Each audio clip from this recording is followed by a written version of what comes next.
সমস্যাগুলো সমাধান করার চেষ্টা করব।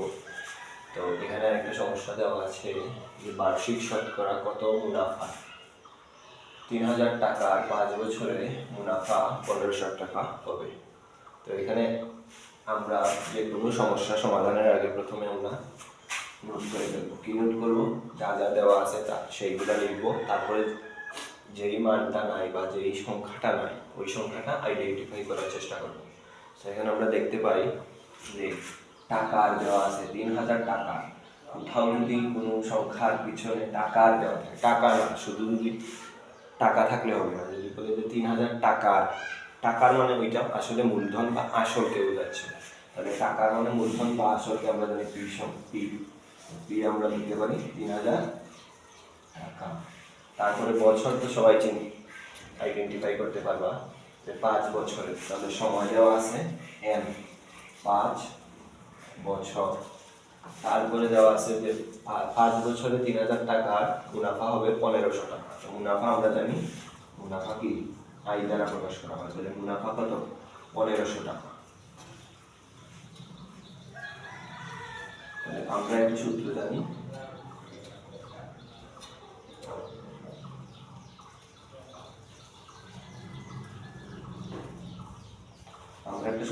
কি জানি, I is equals to PNR। আমরা লিখি I is equals to PNR। P এখানে আমার মুনাফা আছে, P আসল আছে, M সময় আছে, নাইকে মুনাফার হার নাই। তো মুনাফার হার যদি নাই, যে নাই তাকে আমরা সবসময় কোন সাইডে নিয়ে আসবো?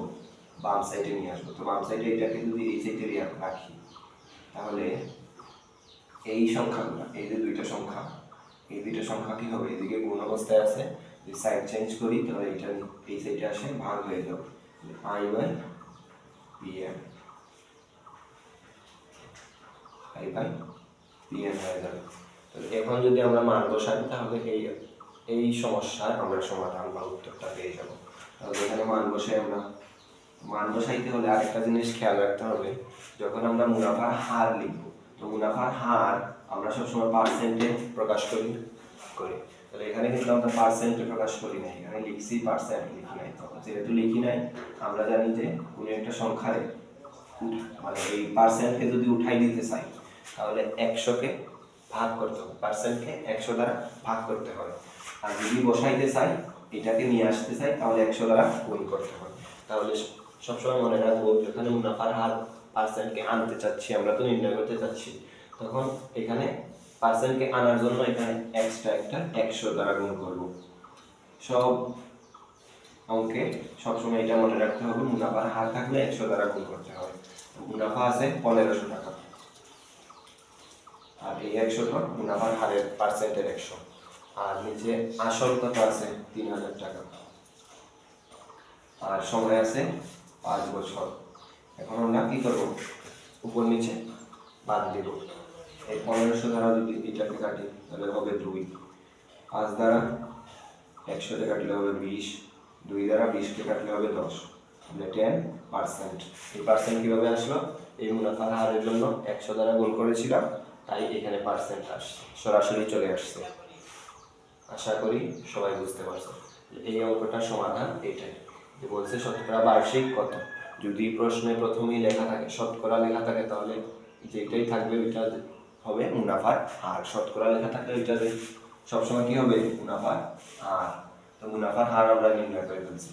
তো পরবর্তী আরেকটা প্রশ্ন দেখো, এটাও সেম কিন্তু ভিন্ন আছে কিছুটা।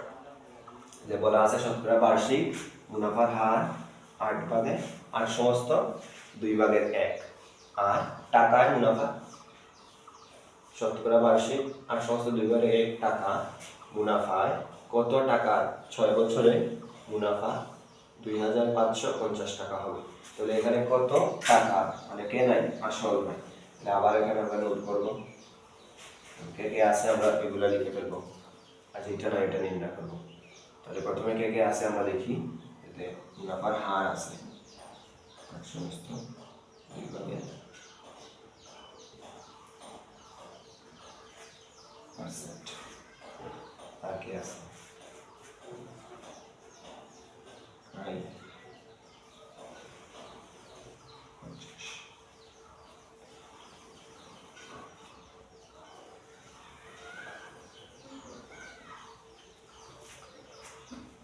এখানে আমাদের মুনাফার হার আছে, মুনাফা আছে, সময় আছে।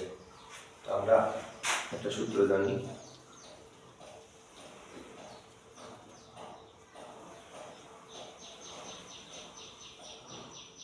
আই সমান পি এন আর।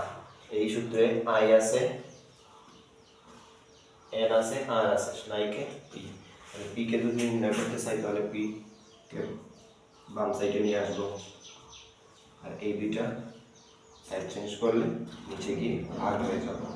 তাহলে নিচে গিয়ে যদি ভাগ হয়ে যায়, এন আর মান বসাই, আই 2550, এন সময় বছর। মুনাফার হার আছে 8 সমস্ত 2/5%। পার্সেন্ট যেহেতু আছে এটাকে 100 দ্বারা কি করতে হয়, ভাগ করতে হয়। আমরা ভাগ করব না, কি করব, এখানে 8 সমস্ত 2/1 লিখে দেব। আর উপরে এই যে পার্সেন্টটা ছিল ওইটাকে এই সংখ্যাকে যদি ভাগ করতে যাই, আমরা ভাগ না করে কি করব, উপরে নিয়ে গুণ করে দেব। এই এখানে এই যে এই জায়গায় 100টা উপরে নিয়ে গুণ করে দেব, তাহলেই আমাদের হয়ে যাবে।